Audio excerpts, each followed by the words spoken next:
Mimi naona ule jamaa wa mitego ate akisema mimi ni mfanyikazi ya William Ruto anijui, na kama aliniona usiku anijui vizuri.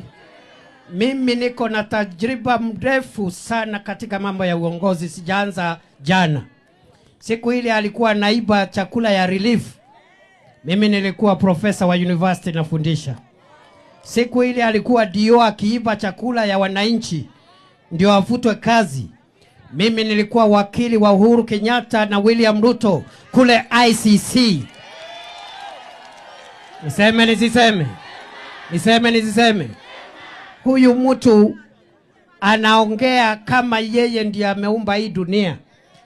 Mimi ile kazi nimefanya hata wakati hakuwa anywhere in leadership, I have been in leadership. Na asikize, mimi nimekuwa senator miaka 10. Mimi nimekuwa deputy speaker wa Senate. Mimi nimekuwa majority leader wa Senate.